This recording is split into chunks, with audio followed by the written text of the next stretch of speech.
পাকিস্তানের বেশ কয়েকজন জনগণ যারা বাংলাদেশ নিয়ে ভীষণ রকম উদ্বিগ্ন। এখন ভারত বাংলাদেশের সাথে যা করছে সেটি নিয়ে তাদের বক্তব্য হলো যে আমরা দরকার হলে বাংলাদেশকে পারমাণবিক বোমা দেব।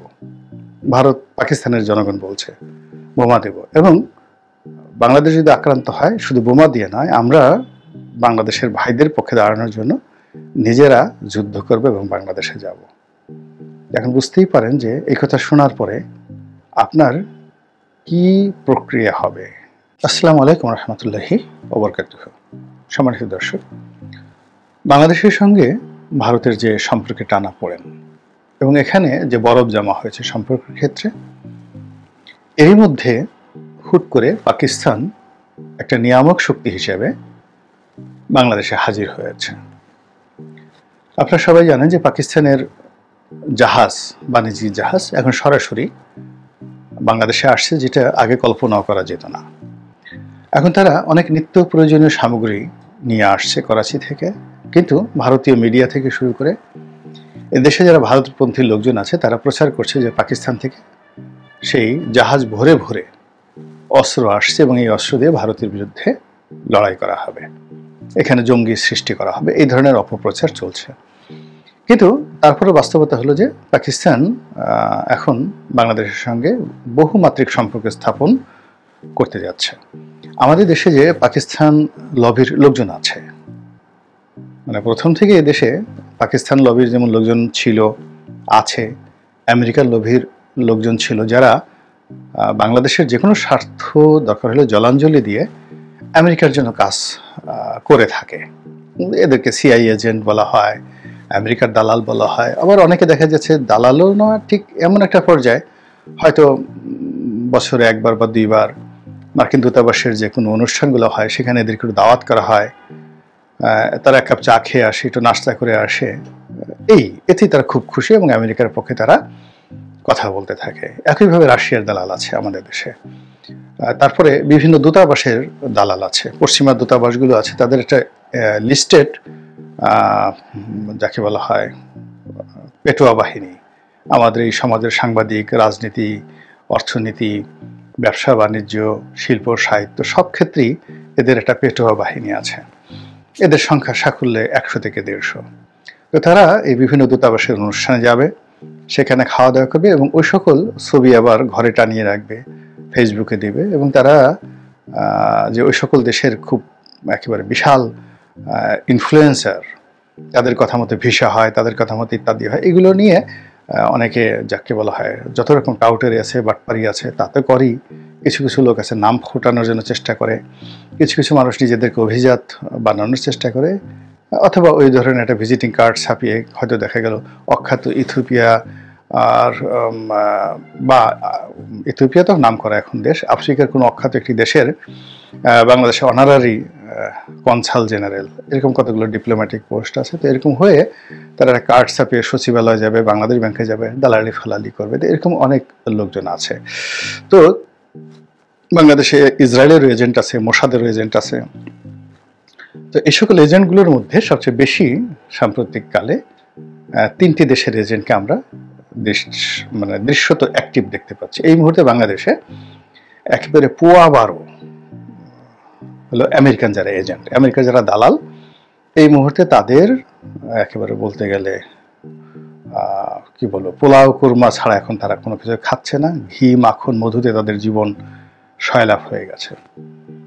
এই মুহূর্তে সবচেয়ে দূর অবস্থার মধ্যে আছে যারা ভারতীয় দালাল, ভারতের এজেন্ট বা ভারতের তাবেদার, ভীষণ রকম খারাপ একটি অবস্থার মধ্যে তারা আছে।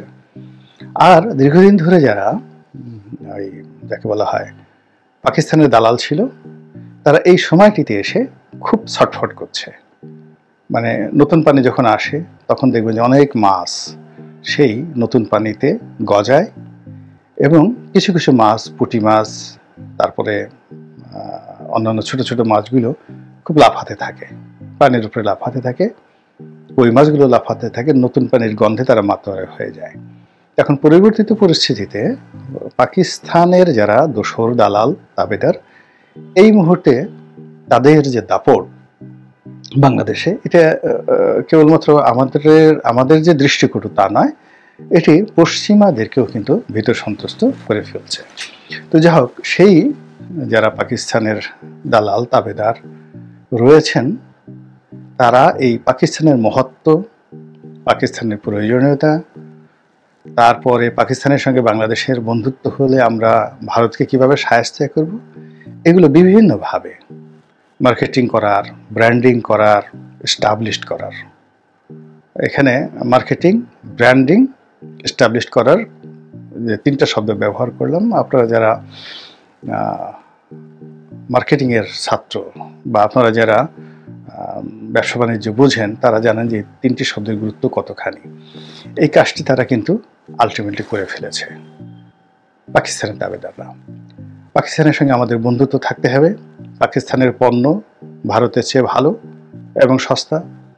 ভারতে চিকিৎসাতে না গিয়ে বা ভারতে ভ্রমণ করতে না গিয়ে আমরা যদি পাকিস্তানে ভ্রমণ করতে যাই, এটা কতটা সাশ্রয়ী, কতটা আরামদায়ক। এজন্য সামাজিক মাধ্যমে নানা রকম ভিডিও ক্লিপ সেখানে ছেড়ে দেওয়া হয়েছে। পাকিস্তানের নৈসর্গিক দৃশ্য, তারপরে সেখানকার নারীদের সৌন্দর্য, স্ট্রিট ফুড থেকে শুরু করে পর্যটনের অন্যান্য যে সকল আকর্ষণীয় বিষয়াদি থাকে, এগুলো ব্যাপকভাবে প্রচার করা হচ্ছে। আর যেটি করা হচ্ছে সেটি হলো পাকিস্তানের সঙ্গে বাংলাদেশের যে সরাসরি বিমান যোগাযোগ, ভাড়া কমানো, এবং এখন পাকিস্তানের যেতে হলে বাংলাদেশের যারা লোকজন, তারা অনলাইনে ভিসা পেয়ে যাবে সঙ্গে সঙ্গে এবং তাদেরকে কোনো ভিসা ফি দিতে হবে না। এটি পাকিস্তান সরকারের পক্ষ থেকে ঘোষণা করা হয়েছে। ইতিমধ্যে পাকিস্তানের যিনি বাংলাদেশের রাষ্ট্রদূত রয়েছেন, তিনি যথেষ্ট তৎপর। আগে একসময় ভারতের রাষ্ট্রদূত যেভাবে সব জায়গায় যেতেন, তার চাইতে এখন উনি অনেক গতিময়তা নিয়ে, স্বাচ্ছন্দ্যতা নিয়ে, আনন্দ চিত্তে বেগম জিয়ার সঙ্গে দেখা করতে যাচ্ছেন, জামাতের লোকজনের সঙ্গে দেখা সাক্ষাৎ করছেন, বিভিন্ন বুদ্ধিজীবী থেকে শুরু করে সাহিত্যিক, সাংবাদিক সবার সঙ্গে তারা যোগাযোগ করে এই মুহূর্তে তারা যেটা বোঝাতে চাচ্ছে যে যদি ভারত সত্যিকার অর্থে বাংলাদেশের সাথে কোনো কিছু করে, পাকিস্তান সেখানে তাদের সর্বশক্তি নিয়ে বাংলাদেশের পাশে থাকবে। পাকিস্তানের যারা মিডিয়েটর এই মুহূর্তে আছেন বাংলাদেশে, তারা অনেকে বলার চেষ্টা করছেন যে পাকিস্তান থেকে আমাদের আসলে এয়ারক্রাফট ক্রয় করা উচিত, যুদ্ধ বিমান ক্রয় করা উচিত, এবং পাকিস্তানের হাতে, চীন এবং পাকিস্তানের যৌথ প্রযোজনায় তাদের হাতে যে অত্যাধুনিক বোমারু বিমান রয়েছে, যেটি আমেরিকান F-35, আপনারা জানেন যে এটা F-16 দিয়ে শুরু হয়েছিল। আমেরিকার যে বোমারু বিমানগুলোর মধ্যে সবচেয়ে ইফেক্টিভ এবং ভয়ঙ্কর যে বিমানগুলো, তার মধ্যে যে F সিরিজের 16 দিয়ে যেটা শুরু হলো, এখন এটার একদম লেটেস্ট হলো F-35। তো এই F-35 এর সমপর্যায়ের এয়ারক্রাফট এখন পাকিস্তান তৈরি করছে চীনের যৌথ প্রযোজনা, এবং সেটি বাংলাদেশে তারা দিতে চায় এবং বাংলাদেশ সেগুলো আনতে চায়। এবং আমরা আমাদের দেশে MiG-29 আছে, রাশিয়া থেকে অনেক আগে আমরা কিনেছি, যেহেতু এগুলো উড়ানের মতো জায়গাও নাই। একটা মিগের যে গতি এবং এত দ্রুত গতির যে এটা উড্ডয়ন করে আধা ঘন্টা যদি উড্ডয়ন করতে হয়, তাহলে আসলে ভারতের আকাশসীমা কিংবা আন্তর্জাতিক জলসীমা বঙ্গোপসাগর এটা অতিক্রম হয়ে যায় মুহূর্তের মধ্যে। এবং এগুলো মেনটেন করা থেকে শুরু করে এগুলো রক্ষণাবেক্ষণ প্রচুর কষ্ট। তো এইগুলো রাশিয়া থেকে আনা হয়েছিল, তখনই বলা হয়েছিল যেগুলো আসলে আমাদের দরকার নেই, মূলত এখানে একটা কেনাকাটার মাধ্যমে ডিল করার জন্য, বিশাল একটা ডিল করার জন্য এই কাজগুলো করা হয়েছে।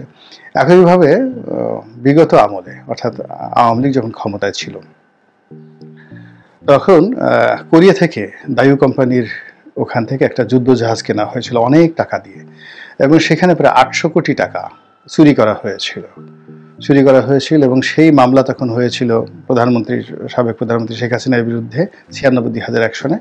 তখন আব্দুল মিন্টু সাহেব ছিলেন আওয়ামী লীগের, এবং তিনি এটা নেগোশিয়েট করেছিলেন, এবং তিনিও সেই মামলার সঙ্গে ছিলেন, এবং তিনি ওই মামলায়, যদি এখন আব্দুল মিন্টু বিএনপিতে আছেন, তো এরকম তখন বলা হয়েছিল যে বাংলাদেশের মতো একটা দেশের আসলে এই মুহূর্তে ওইরকম যুদ্ধ জাহাজ দরকার নেই, শুধুমাত্র টাকা কামানোর জন্য এটা করা হয়েছে। এখন সেই যুদ্ধ জাহাজটি কোথায় আছে, ফ্রিগেটটি কোথায় আছে, আই ডোন্ট নো। দায়ু কোম্পানি সেটি কোথায় আছে। কিন্তু এরশাদ আমলে অনেকগুলো গানবোট কেনা হয়েছিল জাপান থেকে, মারুবিনে কোম্পানির মাধ্যমে। তো সেই মানবিনী কোম্পানি তখন প্রচুর ঘুষ দিয়েছিল এবং সেটা নিয়ে এরশাদ সাহেবও সেই মামলার আসামি ছিল। তো সেই মামলার অবস্থা কি আমি জানি না, এবং সেই ঘুষ কত কোটি টাকা ওই সময় লেনদেন হয়েছিল সেটাও জানি না, আর সেই বোর্ডগুলো এখন কোথায় আছে তাও জানি না। একইভাবে চীন থেকে আমরা একটা সাবমেরিন কিনেছি, ভারত বলেছে যে এই সাবমেরিন পুরনো সাবমেরিন, আর বাংলাদেশের যারা লোকজন বলেছে বাংলাদেশের সাবমেরিন চালানোর মতো কোনো জায়গা নেই, বিকজ এটি আমাদের যে ড্রাফট আছে বঙ্গোপসাগরে, এখানে এটা চালানো সম্ভব নয়। আর বাংলাদেশের যে জলসীমা এটা একটি অতিক্রম করলেই ভারতের যে সাবমেরিন, ভারতের যে যুদ্ধজাহাজ, এটাকে এমনভাবে তাড়া করে বাংলাদেশের মধ্যে পাঠিয়ে দেয়, ফলে এই সাবমেরিনে যে ইনভেস্ট করা হয়েছে বা এটা রক্ষণাবেক্ষণ যেটি হয়েছে এটা রীতিমতো শ্বেতহস্তি, বাংলাদেশের দরকার নেই, শুধুমাত্র চীনের কাছে কিনে কমিশন খাওয়ার জন্য এই কাজগুলো করা হয়েছে। তো এই যে অতীতের যে কথাগুলো, সেই কথাগুলো বললাম এই কারণে যে এখন আবার নতুন একটা বিমান ঘাঁটি নির্মাণ, সেখানে 50টা বিমান রাখা হবে জয়পুরহাটে, এবং সেখানে আবার পাকিস্তানি বিমান দ্বারা এগুলোকে সুসজ্জিত করা হবে এবং এর মাধ্যমে হাজার হাজার কোটি টাকার ক্রয় হবে, এবং সেগুলো কমিশন খাওয়ার জন্য নিঃসন্দেহে অনেক অনেক বড় বড় মানুষ হা করে বসে আছে। আর এগুলো প্রচার করার জন্য যারা দালাল ফালাল আছে তারাও কিন্তু বিশাল অঙ্কের একটা অ্যামাউন্ট আলটিমেটলি তারা নিয়ে বসে আছে। তো এই যে একটা রাষ্ট্রযন্ত্রের যে চাণক্য নীতি কিংবা ম্যাকিয়াভেলির যে থিওরি, সেগুলো চলছে বাংলাদেশে। মরার উপর খাওয়ার ঘা।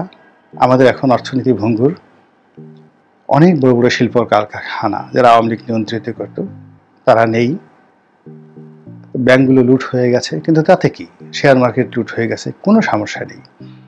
নতুন যারা আছে তারা এই মরার উপর খাওয়ার ঘা দিচ্ছে। আমরা একটা সময় বিখ্যাত ডাকাতের কাহিনী শুনেছিলাম, নিজাম ডাকাত বা অন্য কেউ।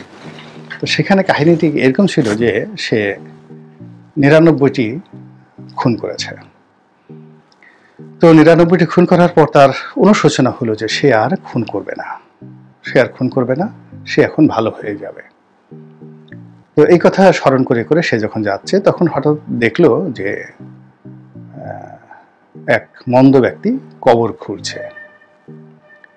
তো সে কবর, ওখানে সে দাঁড়ানোর পরে সে দেখলো দূর থেকে যে ব্যক্তি কবর খুঁড়েছে সে কবর থেকে মৃত লাশ আনলো, একজন সুন্দরী মহিলার লাশ মারা গেছে, এবং সে মহিলাটিকে ধর্ষণ করার জন্য উদ্রেক হলো, অর্থাৎ সে লাশকে ধর্ষণ করবে। এই দৃশ্য দেখে সেই যে খুনি, সে বলল যে তওবা পরে হবে, আগে এটাকে খুন করে 100টা পূর্ণ করি।